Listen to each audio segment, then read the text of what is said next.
Hello everyone, welcome back to my channel. दोस्तों, कैसे हैं आप सभी। आशा करता हूं कि आप सभी का समय अच्छा व्यतीत हो रहा होगा। दोस्तों, निष्ठा प्रशिक्षण कार्यक्रम का 15 मॉड्यूल आपके सामने आ चुके हैं और 1 से 15 तक का आपने प्रशिक्षण ले लिया है, लेकिन बहुत सारी चीज़ें हैं जो कि पीछे छूटती जा रही हैं, भूलती जा रही हैं। तो इसी क्रम में मैं आपके लिए लेकर आया हूं कोर्स 8 से 15 तक सभी अतिरिक्त प्रश्नों का संग्रह उत्तर के साथ। मैं अपनी पिछली वीडियो में कोर्स 1 से लेकर 7 तक के सभी अतिरिक्त प्रश्न के उत्तर डाल चुका हूं और इस वीडियो में कोर्स 8 से लेकर 15 तक आपके लिए लेकर आया हूं। दोस्तों, आप वीडियो को पूरा अंत तक देख लीजिए और इसमें जो प्रश्न पूछे गए हैं उनका जो आंसर है उसको आत्मसात कर लीजिए, क्योंकि आने वाली भविष्य में आने वाली जो बड़ी परीक्षा है उसमें आपके काम आएगा। तो आइए दोस्तों, हम बिना देर किए अपना वीडियो शुरू करते हैं। अगर वीडियो अच्छी लगे तो प्लीज़ मेरे चैनल को सब्सक्राइब जरूर कर लीजिएगा और साथ में जो बगल में बेल आइकन है उसको प्रेस कर दीजिएगा ताकि आपको समय समय पर नोटिफिकेशन प्राप्त होता रहे। तो आइए हम शुरू करते हैं कोर्स 8 की पहली गतिविधि के साथ इस वीडियो का प्रारंभ करते हैं। सही या गलत बताएं। चित्र 1 में दिए गए सभी विषय पर्यावरण अध्ययन से जुड़े हैं। दोस्तों, यहाँ चित्र तो नहीं है, लेकिन प्रशिक्षण में जो कुछ था उसमें यही था कि सारे विषय पर्यावरण अध्ययन से ही जुड़े थे, इसलिए यहाँ पर सही का टिक लगाएंगे। अगला है, केवल सामाजिक विज्ञान और राजनीति विज्ञान पर्यावरण अध्ययन से जुड़े विषय हैं। ऐसा सही नहीं है दोस्तों, पर्यावरण अध्ययन में और भी बहुत सारे विषय जुड़े हुए हैं, तो ये स्टेटमेंट आपका रॉन्ग है, यानी गलत है। ठीक है। अगला है, स्वास्थ्य शिक्षा पर्यावरण अध्ययन में एक विषय के रूप में शामिल है। ये भी बिल्कुल सही कथन है, स्वास्थ्य शिक्षा पर्यावरण अध्ययन में एक विषय के रूप में शामिल है। अगला है, पर्यावरण अध्ययन कला शिक्षा गणित और भाषा से संबंधित नहीं है। ऐसा नहीं कहा जा सकता, क्योंकि पर्यावरण अध्ययन हर जगह पर है। यह स्टेटमेंट आपका रॉन्ग है, गलत है। फिर टोटल 4 क्वेश्चन हुए। आइए स्कोर देख लेते हैं और देखते हैं कि हमारा स्कोर 4 आउट ऑफ 4 आ चुका है। आगे बढ़ते हैं। सही या गलत बताएं। जल संसाधनों में पीने योग्य और न पीने योग्य दोनों जल होते हैं। गलत या सही? तो ये स्टेटमेंट आपका राइट है। नेक्स्ट क्वेश्चन है, जल संग्रहण इकाइयाँ केवल मानव निर्मित हैं? नहीं, प्राकृतिक भी हो सकती हैं। यह स्टेटमेंट आपका रॉन्ग है। फिर है, सभी जल भंडारण इकाइयाँ जल संसाधन भी हैं। सभी जल भंडारण इकाइयाँ जल संसाधन नहीं हो सकती, हो सकता है उसमें जल हो या ना हो, तो ये स्टेटमेंट आपका रॉन्ग है। जल संसाधन प्राकृतिक और मानव निर्मित दोनों हैं, ये बिल्कुल सही कथन है। सभी जल संसाधन जल भंडारण इकाइयाँ हैं, यह स्टेटमेंट भी आपका बिल्कुल राइट है। इस तरह से 5 क्वेश्चन कर लिया। आइए स्कोर देख लेते हैं। आपका स्कोर 5 आउट ऑफ 5 हो चुका है। अब आगे बढ़ते हैं। अपनी समझ की जांच करें। छात्र जोड़ के तथ्यों के साथ पूरी तरह से सहज है, जैसे 8 धन 5, लेकिन यह नहीं जानता कि इस तथ्य को 38 धन 5 समस्या के लिए कैसे बढ़ाया जाए। यहाँ कौन सी वैचारिक समझ को मजबूत करने की आवश्यकता है? मापन, स्थानिक मान, गुणा और भाग, अभिव्यक्ति और समीकरण। तो इसका राइट आंसर होगा स्थानिक मान। इस तरह से एक क्वेश्चन ही था यहाँ पर। और स्कोर देख लेते हैं। आपका स्कोर 1 आउट ऑफ 1 हो चुका है। आगे बढ़ते हैं। सही विकल्प चुनें। निम्नलिखित में से कौन सी विधि आप भिन्न अंकों का परिचय देने के लिए उपयोग करेंगे? बच्चों को अपने स्थानीय संदर्भ से आधा 1/4 का उदाहरण देने के लिए कहें। कोई अन्य कृपया निर्दिष्ट करें। गतिविधि का उपयोग करना या फिर सभी। तो यहाँ राइट आंसर होगा गतिविधि का उपयोग करना। और इस तरह से एक क्वेश्चन था, एक क्वेश्चन हो गया। स्कोर देखते हैं। आपका स्कोर 1 आउट ऑफ 1 है। आगे बढ़ते हैं दोस्तों। नीचे के अंश में दिए गए विभिन्न लेखकों और कृतियों को चिन्हित करें। तो इसमें दोस्तों बहुत हैं, लेकिन जो आंसर था वो नीचे के पैराग्राफ पर आधारित था। नीचे का पैराग्राफ जैसे आप देख रहे हैं, इसमें पहले है इलांगो अडियाल, इसको टिक करेंगे। उसके बाद सिलप्पाधिकारम, ये दिख रहा है, इसको टिक करना है। फिर उसके बाद आगे बढ़ते हैं और आपको आगे यहाँ पर दिखेगा बाणभट्ट, ये टिक करेंगे। उसके बाद विल्हड़ है, और उसके बाद विल्हड़ के बाद जो है विक्रमादित्य दिख रहा है आपको, फिर कल्हड़ आपको दिखेगा, फिर आपको राजतरंगिणी दिखेगा, फिर आपको चंद्रवरदाई दिख रहा है, फिर उसके बाद पृथ्वीराज रासो दिख रहा है। इस तरह से कुल मिलाकर के ये आपके हो गए जो है 1 2 3 4 5 6 7 8 9, और एक आपको और देखना है, इसमें एक और है, उसको भी टिक करना है। देखिए यहाँ पर आपको गार्गी दिख रहा है, गार्गी को भी टिक कर दीजिए। इस तरह से कुल मिलाकर के ये 10 हो गए, और आगे बढ़ते हैं और इसको सबमिट कर लेते हैं और चेक कर लेते हैं कि सही है कि नहीं। देखिए सभी सही है, और आपको यहाँ पर 10 आउट ऑफ 10 स्कोर प्राप्त हो चुके हैं। तो आइए आगे बढ़ते हैं दोस्तों। है या असत्य चुने। यह छात्रों और शिक्षक के समय और प्रयास को नहीं बचाता है। असत्य है ये। यह सभी छात्रों को आसानी से दिखाई देता है और चर्चा के बिंदु को याद करने का लगभग कोई मौका नहीं देता है। यह भी बिल्कुल असत्य है। यह एक अवधारणा या सिद्धांत को दर्शाता है। यह कथन सत्य है दोस्तों। इसमें एक सक्रिय छात्र भागीदारी होती है। यह कथन भी आपका असत्य है। यह छात्रों में विचारधारा का आरंभ करता है। यह सत्य है।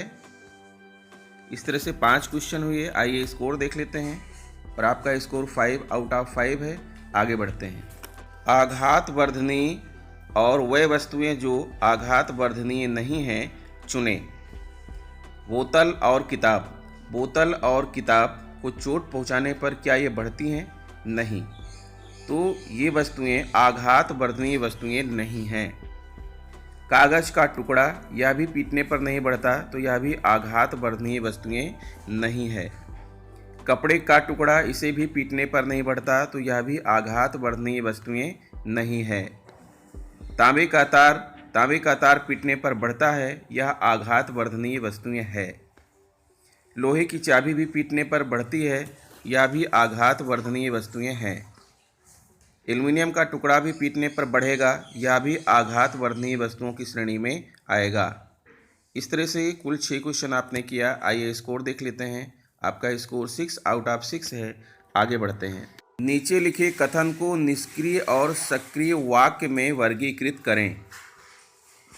सामाजिक पुनर्निर्माण के लिए जीवन के लोकतांत्रिक तरीकों समानता, न्याय, स्वतंत्रता, बंधुत्व, धर्म निरपेक्षता एवं उत्साह को बढ़ावा देना, यह सक्रिय अधिगम होगा। मूल्य आधारित शिक्षा की ओर न ले जाना, तो यह जो है निष्क्रिय अधिगम होगा। शिक्षार्थी दिए गए कार्यों, कक्षा में होने वाली परीक्षाओं, क्षेत्र कार्यों एवं शिक्षण अभ्यासों पर व्यक्तिगत रूप से कार्य करते हैं, यह निष्क्रिय अधिगम होगा।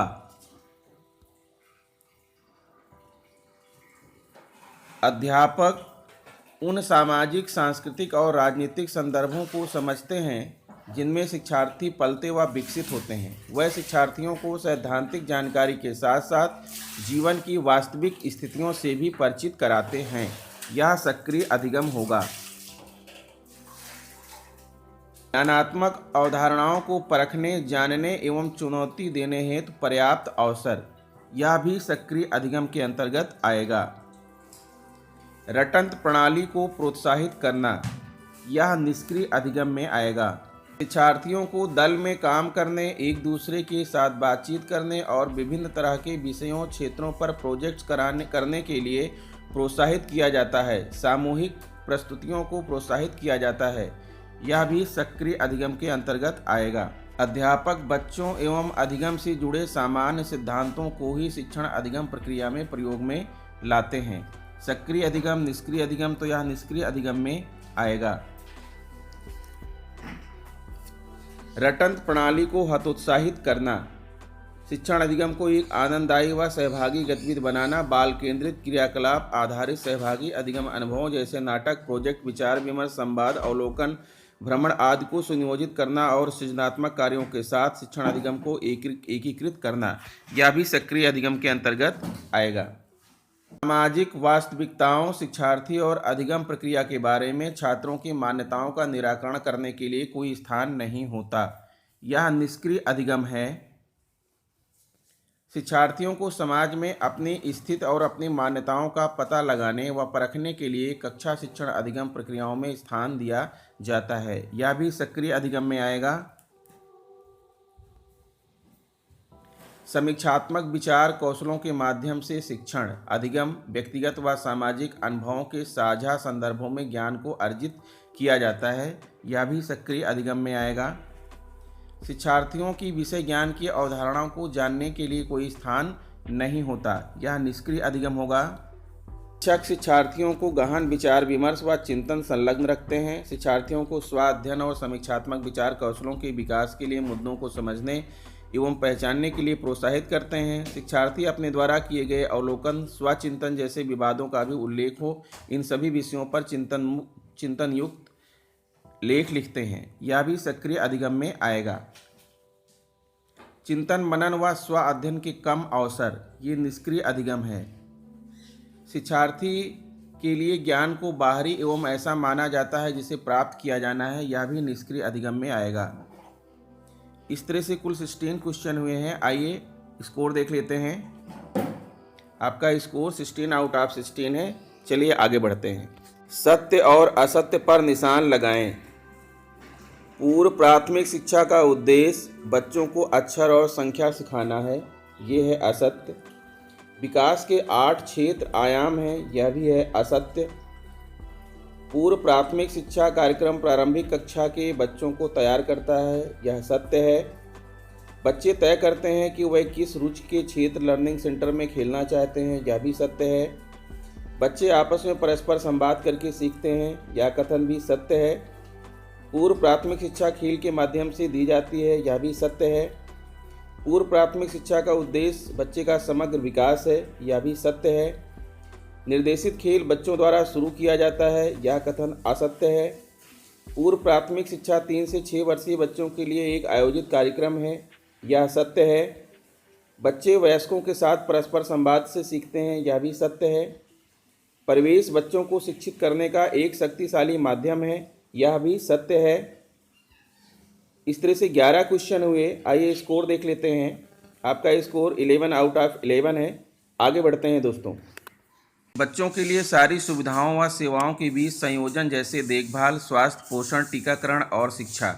लोकेशनल मैनेजमेंट, प्रोग्रामेटिक, तो यह मैनेजमेंट है। प्राथमिक कक्षाओं के साथ खेल आधारित तरीकों प्लेवे को बढ़ाना। लोकेशनल मैनेजमेंट या प्रोग्रामेटिक, तो दोस्तों यह प्रोग्रामेटिक कार्यक्रम के अनुसार है।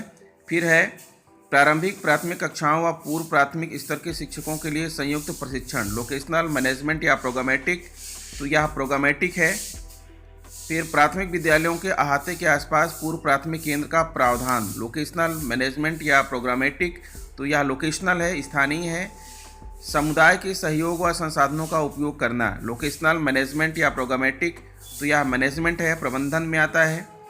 पूर्व प्राथमिक स्तरों व कक्षा 1 के पाठ्यक्रम में संयोजन। लोकेशनल मैनेजमेंट या प्रोग्रामेटिक, तो यह प्रोग्रामेटिक कार्यक्रम में आएगा। फिर आता है संयुक्त योजना निरीक्षण और अवलोकन। लोकेशनल मैनेजमेंट या प्रोग्रामेटिक, तो यह मैनेजमेंट में आएगा। समय के साथ तालमेल। लोकेशनल मैनेजमेंट या प्रोग्रामेटिक, तो यह प्रोग्रामेटिक कार्यक्रम में आएगा। और सामग्री, उपकरण और ढांचागत सहूलियतों का साझा करना। लोकेशनल मैनेजमेंट या प्रोग्रामेटिक, तो यह भी प्रोग्रामेटिक में आएगा। इस तरह से कुल जो है 9 क्वेश्चन थे, अटेम्प्ट किया गया और आपका स्कोर 9 आउट ऑफ 9। तो दोस्तों ये रहा जो है कोर्स 8 से लेकर कोर्स 15 तक आने वाले अतिरिक्त प्रश्नों का संग्रह। आशा करता हूं कि आपको वीडियो अच्छा लगा होगा। अगर वीडियो अच्छा लगा है तो प्लीज़ मेरे चैनल को सब्सक्राइब जरूर कर लीजिएगा और बेल आइकन को भी प्रेस कर दीजिएगा। हो सके तो इसे दूसरे मित्रों को शेयर भी कीजिएगा। तो मिलता हूं आपसे नेक्स्ट वीडियो में कुछ और अच्छी चीज़ें लेकर। तब तक के लिए नमस्कार।